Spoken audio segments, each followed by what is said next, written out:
the ending of spring term. You spent all of spring term for the dance studio, participating via DBAD University, which you know by now, you're experts. There's a series of online classes and videos and some Zoom lessons and a lot of getting to know new things and a lot of compromise where we all agree that this was not as good as being in class together, and all of us working really hard to make it as good as it could be.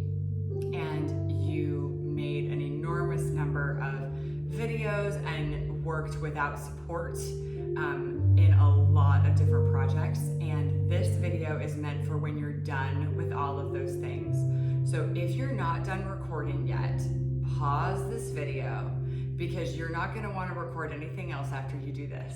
This is like your dessert treat as a reward for finishing all of your videos. Not that we reward ourselves with food, because that's not a great relationship with food, but that's what this is. It's just this is going to be a time of stretching and a time of mindfulness and a time of bringing your anxiety level down and sort of exercising anything that you don't need to hang on to after what was a really stressful spring. And you're going to feel like a limp noodle when you're done.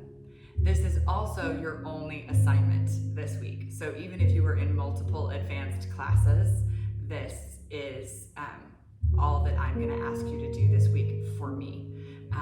I will leave it up to your other faculty members for what they're going to do. But if you are in men's class and advanced ballet Thursday and ballet 4-5 and those sorts of things, this is the only thing we're asking for you to do.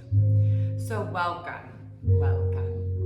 I made a video like this for the demi-dancer aged students who are mostly in levels 2 and 3, and for our petite dancers that are in creative movement and level 1. And of course their videos were very different than yours, but one of the things that I've kept the same for all of the videos is I am going to say all of your names right now as an acknowledgement, like a namaste from me to you. Namaste means the light in me honors the light within you. And it is just a way of saying that I see you, even though I haven't seen you in a long time, most of you. So I'm gonna start by saying all of your names. All of these people that I say your name, this video and this time is for you. I acknowledge that you worked really hard, that I miss you very much, that I love you very much, and I hope that this video brings you peace. Matthew, Phoenix, Bella, Maddie, Madison, Lily, Jake, Kala, Elizabeth, Haley, Emma, Kellen, Natasha, Molly, Rory, Sophia, Brianna, Stella, Meredith, Bianca, Elisa, Hannah, Joseph, Melissa. So, before we begin, let me tell you that I have over here, and you may want, I have my yoga blocks with me. You can also use like a rolled up towel or maybe 2 rolled up towels. You'll see what I use these for in a minute. You'll see what I mean. I have a sweat towel, I have hydration, and I also have some extra cozy stuff here because at the end, I'm gonna leave you like a limp noodle on the floor. And I always wanna get cozy when I do that, when I do my corpse pose. I also have socks on to start with because I like to start, I don't want to be cold, so you can start warm if you like. If you've got a mat, great. You can also do this on the carpet. This is not going to be demanding. So I'm going to take my yoga block and I'm actually going to sit on it because if, like me, you have tight or short hips, lifting your pelvis off the floor a bit makes it more comfortable to sit in a cross-legged pose. We want to sit up tall with an elongated spine and put your hands on your thighs, or maybe they reach all the way down to your kneecaps. That just depends on but what you want is to be relaxed in the shoulders and the arms, seated squarely on the floor so that you don't feel like you're listing from one side to the other. And then I want you to close your eyes, and I want you to just acknowledge your breath. And what we mean by that is we want you to just take stock. Are you breathing quickly? Are you breathing slowly? Are you breathing out of your nose and mouth? Just out of your nose? Just out of your mouth? Is your breath filling up your belly? Or are you taking shallow breaths that only fill up the chest? There's no judgment here. We're just checking in, becoming aware of your breath.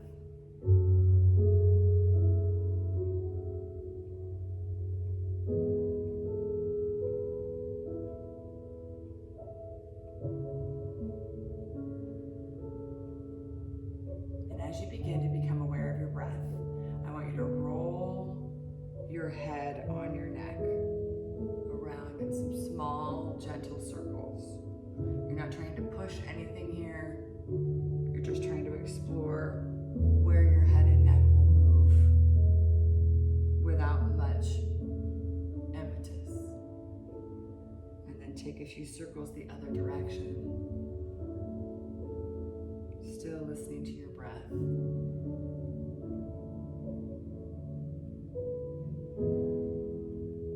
Bring your head up. Place one hand down on the ground and stretch over to the side like a rainbow stretch, but we're not going to stay there. We're going to rock side to side here, warming up the lateral spine. So this isn't about getting to your furthest point and holding in, which is what dancers tend to do. That tends to be what we're asked to do. This is a flexing and an elongating of your lateral spine, your side to side spine. Then come center. Walk your hands behind you slightly, and if you're sitting up on something, you probably won't be able to reach the floor, but you can still reach back behind you. If you can reach the floor because either your arms are longer or you're not sitting up on something, tent your fingers on the floor, open your chest, and reach your heart up towards the ceiling. Keep your neck supported. This isn't about your neck, it's about your heart. Squeeze your shoulder blades together and open there. And then come forward, put your hands on your knees and round the back in the opposite direction. And then open, press hard forward. And round the back. And when you press your heart forward, inhale. And when you round the back, exhale. Do that one more time. Inhale. Press the heart up. And exhale. Down. And find yourself in neutral spine again. We're going to do a seated twist. We're going to do a series of twists. And twists in yoga, which is mostly what we're doing here today, are designed to rid your body of things that you don't need. And that can be literal toxins like lactic acid and other things that get built up in your body when you are stressed, cortisol, or working very hard, that sort of thing. It can also be emotional stuff. So as we twist, I want you to think about and take stock within your own mind, within your own heart, within your own body, if there's anything in there that you do not need. If you're holding on to feelings of anxiety or stress, anger, fear, disappointment, etc. If you have sore muscles, if you've got a bellyache, if you've got whatever it is, if you don't need it, if it's negative to you and you don't need it, this is a chance to twist it out. Twist it out. Reach your right hand back behind you again, tenting it. Put your left hand on your right knee and twist through your mid-back. Breathing in and out. Each time you breathe out, you may be able to find more space in this twist. You breathe in, and then when you breathe out, you sometimes can twist further.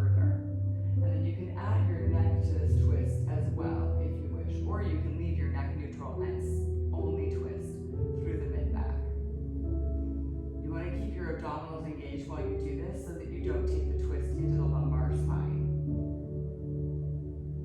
Release that slowly and come center. And then do the opposite. Reach your left hand behind you. Put your right hand on your right knee and press. Sometimes this in and of itself is difficult, and then we start to slouch here, but you never want to twist without a long spine, so make sure you're sitting up tall before any twisting occurs. Breathe in and out, in and out, maybe creating a little bit more space each time you exhale. And then return to center. If you've got something underneath you, you can release that, and we're going to come to child's pose. Child's pose is on the knees and the tops of the feet, pressed back with your hips onto your heels. You can do child's pose with your knees together, or you can open them slightly to create more space for your hips. And then stretch forward here. The goal is to put your forehead on the floor and to reach your arms forward like the armpit sockets are reaching toward the floor. You should feel a deep stretch in your upper back, in the back that is between your shoulder blades. This is a great stretch to do anytime you've had too much time on a screen. Get down on the floor and do this. Actually, this whole next progression is so great if you spend too much time in front of a screen. We're going to start here, and then we're going to come up onto all fours.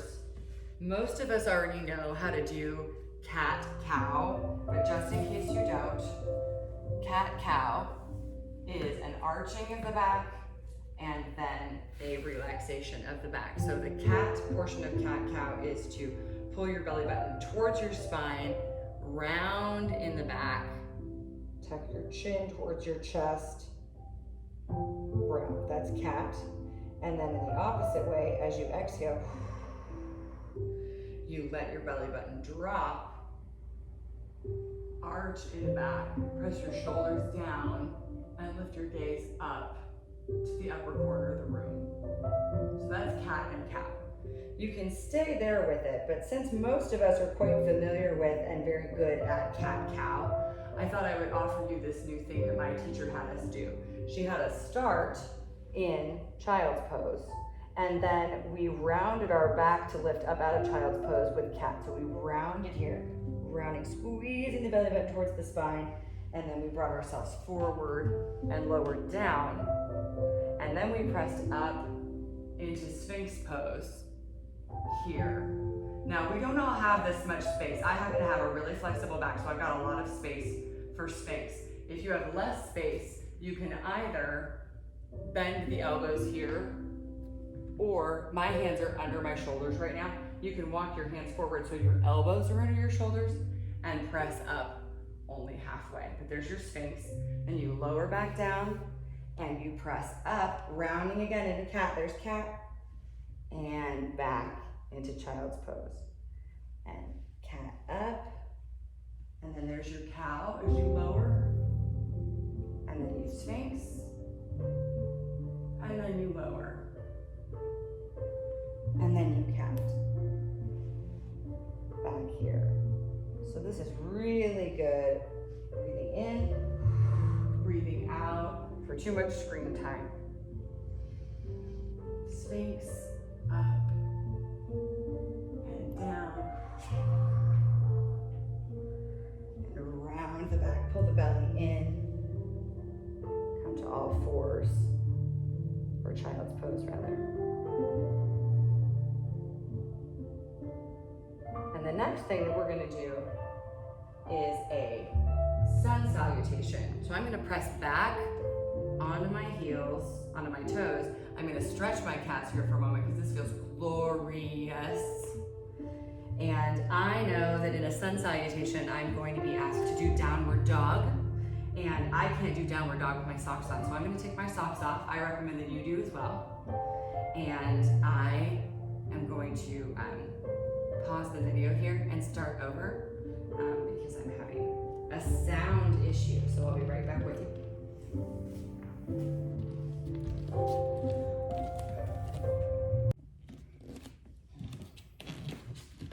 Okay, Okay, so here we are for sun salutation. You'll have to forgive me, my head's a little bit cut off.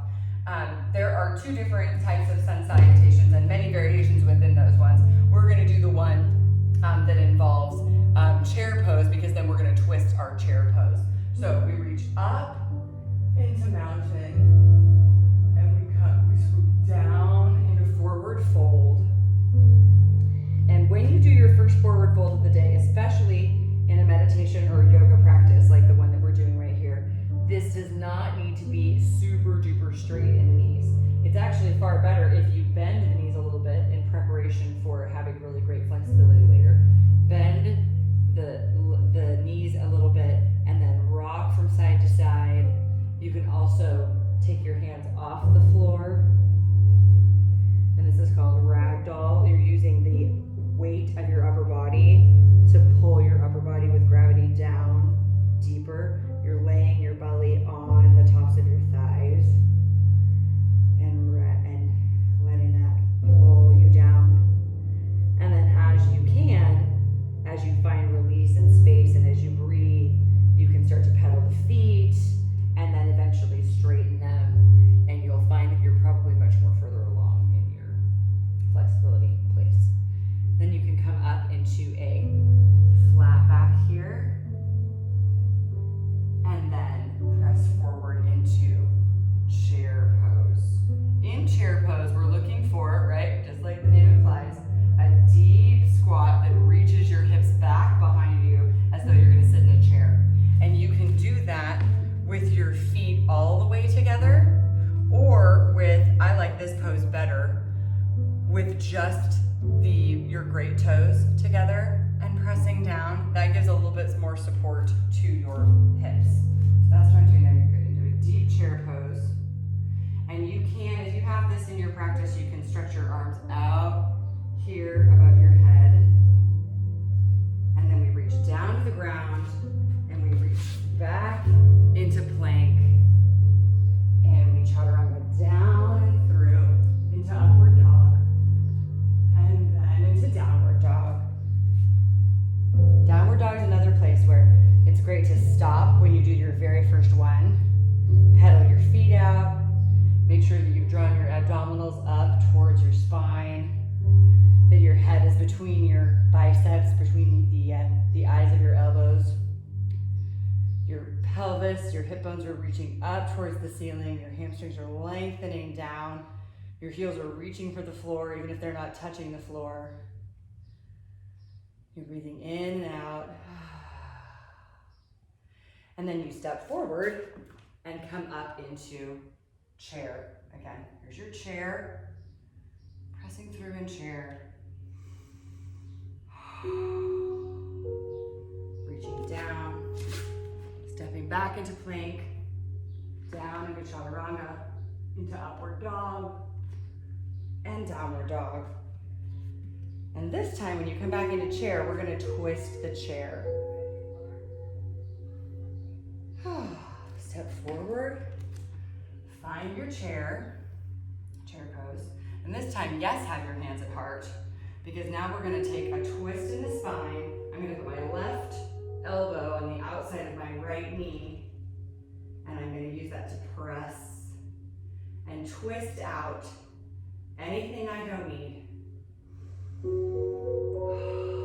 going to come up out of that for a minute because my legs need me to do that. And then I'm going to twist the other way. Right elbow to the outside of my left knee. Pressing. Twisting out. Whatever it is I don't need. Anxiety, fear, anger, hurry. Come center. Fatigue.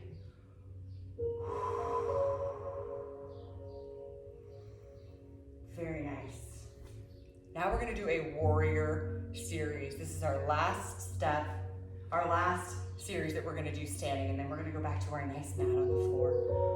Warrior one steps you back. You have a turned out back leg as though it were half of first position, but your front leg is straight ahead forward with the toes pointed to the short end of your mat. And you bend deeply in the front leg. You You square your hips forward. That's the trickiest part about warrior one. And you bring your arms up above your head. And again, trying to deepen your stance every time you exhale. And then you come up and you pivot to warrior two. Now your hips are pointed at me, my hips are pointed at you. And I'm looking out over my right fingertips. Then I'm going to straighten that knee and go reach out and down into triangle pose. Now, if you can touch the ground here, like I can, then you've reached triangle pose.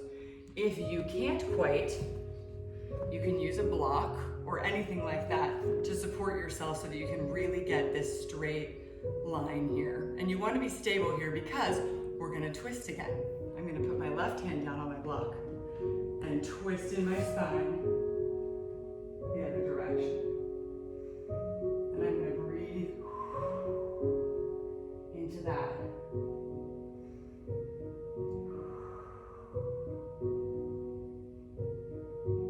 I'm going to come back down, find my triangle pose again, and lift out. And then, this is the cool thing about warrior, you can just pivot your feet. I'm going to turn out my right leg now and bring my left toes straight forward to the short edge of my mat and press down into warrior one. I need to square my hips up. Now they're facing the other direction. And I can bring my arms up above my head.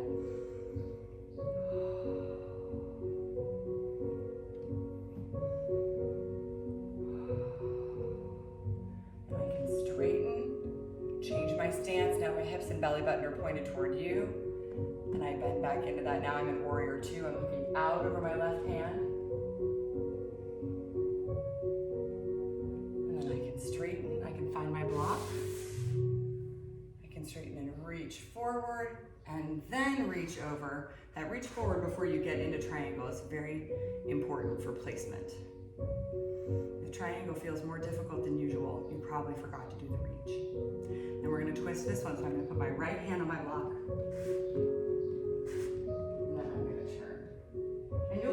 Find that you have more space in one side of the twist and less space in another. And there's no need to judge that. It's just interesting. Dancers are always a bit of a scientist. Untwist. And here. And stand up. Bring both feet together.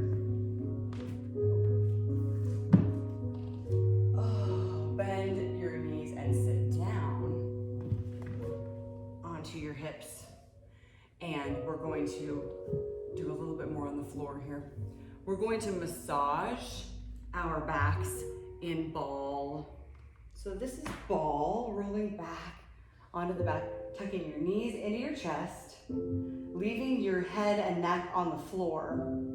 You can then start to roll on your sacrum. I'm going to do this gently because I've already made 2 videos where I made people do this. And you can make your soft tissue quite sore doing this. And what you're doing is you're trapping the muscles in your very low back and the top of your rear end. You're trapping those muscles and all that soft tissue in there, the sacroiliac joints and all that stuff, between the bones of your sacrum, which is like the back of your pelvis. It's like a V-shaped bone on the back of your pelvis, and the floor. So you have 2 hard surfaces and you're trapping those soft tissues in there. So whenever I find a tender spot, then I stop and I let the weight of my legs weigh down my sacrum over that spot, and I use it to roll out the tenderness. And when I feel like that knot is gone, then I move on. So this is just like foam rolling, which I've made other videos for you kids about foam rolling. You're just using your body weight to do it instead. And so you can see, we started with our knees up near our chest, but you do have to release them down in order to put them in the proper place to create weight on your sacrum. So you massage. You can pause the video here if you have more work to do. we do this because this is a typical place for dancers to hold their stress.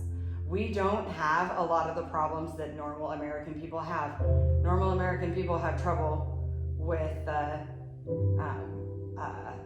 chronic pain from sitting all day, from being on screens all day, that sort of a thing. Dancers don't tend to have that, but we do tend to take stress in places, in other interesting places, like our very low back, because we stand all day and are very active people, generally speaking. Now, everybody right now has a body that needs some attention because of too much screen time, because of distance learning. But typically, a small change like that for a 12-week period doesn't change your body's overall strategy to holding stress. So if this feels glorious, you probably are with me, and you probably hold some stress in your sacrum. And you can pause the video here and roll it up until it feels glorious.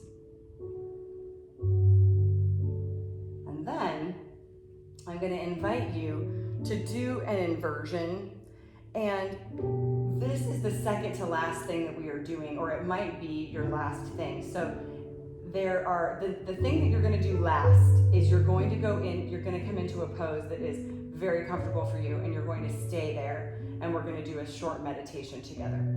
That might be, for me today, I'm going to model Shavasana, which is the fancy Hindustani word for corpse pose, which is where we joke about that in dance class, right? We lay on the floor. But you might, not all of us are super comfortable there. You can also do an inversion for the meditation. When I'm at my house, I have a place in my bedroom where the walls come together in the corner and there's no furniture or anything in that corner. And I will go over in that corner and prop my feet up in it. And then basically my upper body is in Shavasana, but my lower body is doing an inversion. And the inversion encourages circulation. You just twist it out, lots of different parts of your body. Then you do the inversion you let all that blood run out of your legs and up into your upper body. It turns on all the pumps. Your heart is not the only thing that pumps, okay? Your liver has a pump, your gallbladder has a pump, your spleen has a pump, your kidneys have pumps, and it all will start to turn on and work for you. It's like sending your router into reset. It kind of resets everything. And we want to do that. So if you are going to do Shavasana with me at the very end, then join me here for this inversion. Start with just your feet up as mine are now, and I'm going to take you through something else. If you're going to put your feet up for Shavasana, then you can skip this part if you wish, but also it's really fun. So you can start here, and I can already feel, just from me talking for a minute or two, the numbness starts here because all the blood and fluid is running down because of gravity. And then you can work your hands underneath your pelvis and start to shift your weight up into your hands here. And then you can stay there if you wish, or you can walk your hands up into the small of your back and get your weight into your shoulders there. Play here. You can do different stuff with your legs, or you can also drop the legs behind you straight. This is plow pose, where you keep them straight. All of my gear is in my way for my toes. Or you can also bend the knees here and let the weight rock through your shoulders. Stretch, straighten. You can also come up out of this and find a block. Do I have a block I can reach? Find a block. This is also glorious. If you have tight hips, you can come out of that inversion and put a block underneath you. Bring one knee up towards the chest and let the other leg drop forward until the heel touches the floor. It gives you a deep, deep stretch through your hip flexor. Doesn't matter if this long leg is straight. It doesn't have to be straight as long as you can feel a deep stretch through your hip flexor. And then you would switch. It's a good thing to do after your plow pose or inversion. There. And again, you can pause the video here. If plow pose feels great and your body wants to stay there for a few minutes, just pause the video. Just pause the video. Now, This is the time, if you were in class with me, I would say, get all your cozy stuff on.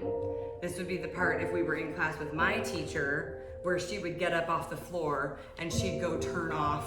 We usually don't have a lot of lights on in my class, but we usually have a few. And then she turns them off. And while she turns them off, you get cozy, right? So I'm gonna put my little warm-up jacket back on.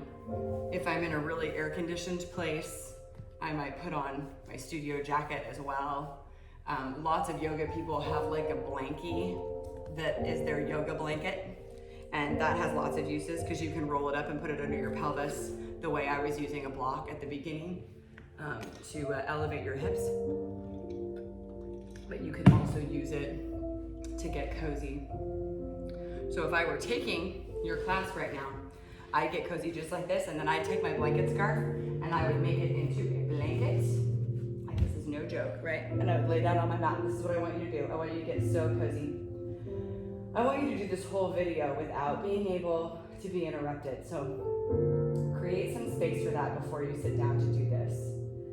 Let it be some guaranteed time where you're not going to be interrupted, if that's possible. And when you lay in Shavasana, which means corpse pose, your feet are hip width apart, so you want to spread those out. They're about the width of your mat if you're using a mat. You lay your arms out long beside you with your palms turned up. And then you place your head on the mat. And if it feels more comfortable, instead of keeping your head erect, to roll it to a side, you can roll it to a side. You could also, if it feels good to have it to the side, but all the way on the side isn't comfortable, you can put something there, right? I could use my studio jacket, or I could use my blankie if I wanted to make a little pillow. The point here is to be very, very comfortable. It'll take you some time to realize what you need in order to be comfortable in Shavasana, but it's worth exploring, because when you can let go of physical discomforts related to the posture you're adopting, then you can feel free to focus on other things. So if you need a pillow or two under your lower legs so that your pelvis cannot be extended when you're laying on the floor, you can do that.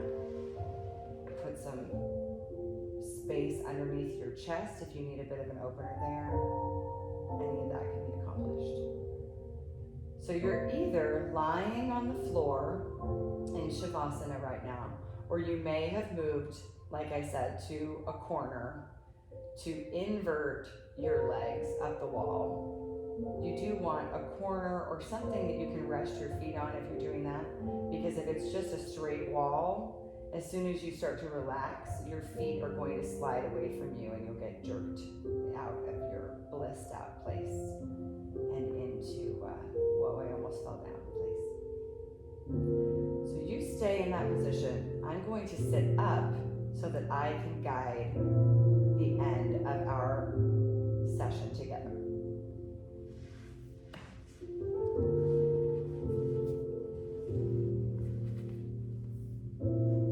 We've spent a lot of time in our video today twisting out and releasing what is not useful to us that had found space in our body. But now we want to welcome in some things that are good that perhaps were not there. And we want to acknowledge some of the good things that are in there that we're grateful for and we want to keep. Part of that you will have to do within yourselves. And I want you to start with gratefulness. I want you to sit or lay in your final pose, and I want you to think about something about yourself that is specific to you that got you through the last 12 weeks of your life, the last of this spring term. What is amazing about you? What's true about you that made you successful in some portion of this quarantine? We all survived, and we all survived somehow, but we all survived differently. I want you to think of one thing that is specific to you.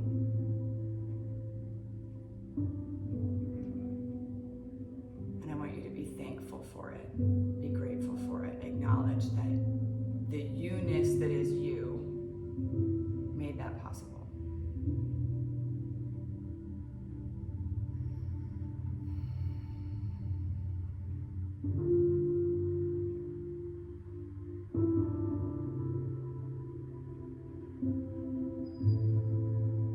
And once you've done that, I want you to take a moment to think of a person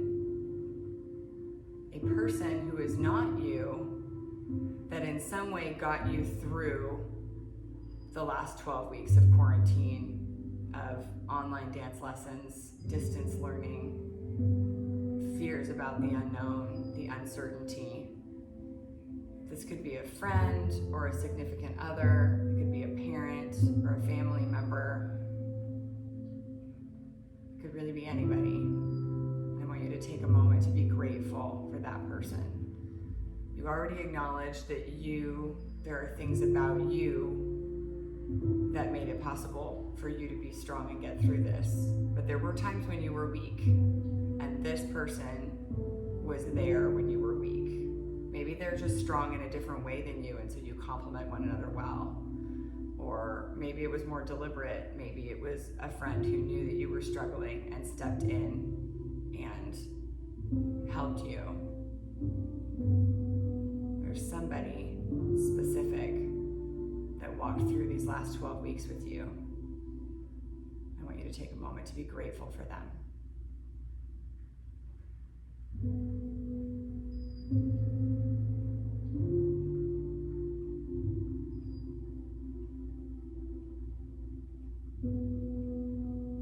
And then when you've done that, I want you to take it one step further. And this is hard because now, today, the world still seems very uncertain on a number of levels.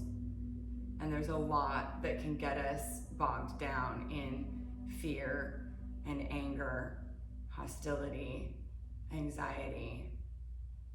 Some of those things are real, and those feelings that we're feeling about those circumstances are legitimate. Grief and sorrow, rage, those sorts of things tell us when something's wrong in the world. But we don't want to store them. We want to experience them, acknowledge them, take action, and then let those go.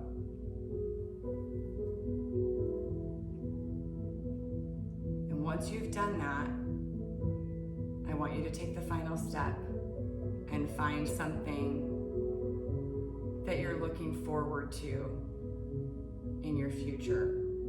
This is the hard part. It is really hard to look forward right now, I know. It's hard to put your heart on the line. It's hard to make yourself vulnerable when you know that you might not get the thing you're looking forward to. But hoping and looking forward is where humans get their energy. It's where we get the oomph to keep going. So we have to risk our hearts.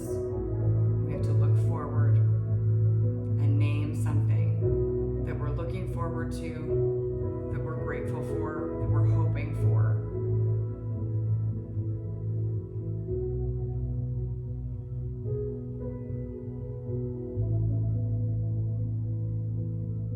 Acknowledge that your heart wants that thing.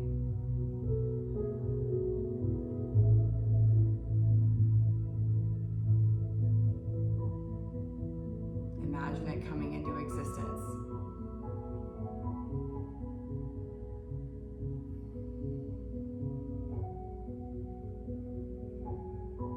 Whatever it is, I want you to give it an alabanza. Alabanza means to hold something up to God and tell him how wonderful it is. He already knows, but like a little child, alabanza means that you hold it up and you say, look, this thing is going to be amazing.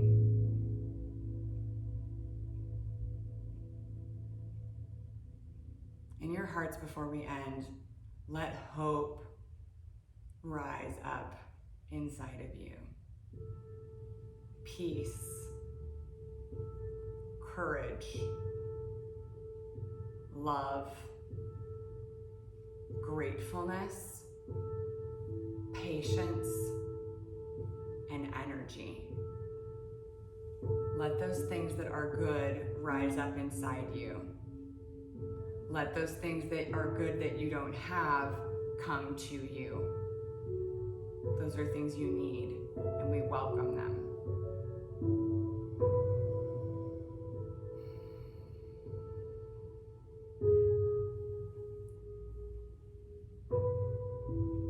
You are resting in Shavasana, or perhaps in an inversion, and you are welcome to stay there for as long as you wish.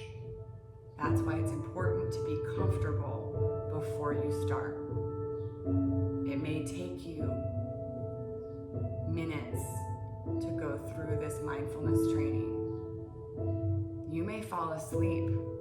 That is okay. It is designed to happen that way. Peace out, bliss out. Let whatever happens as you rest here happen.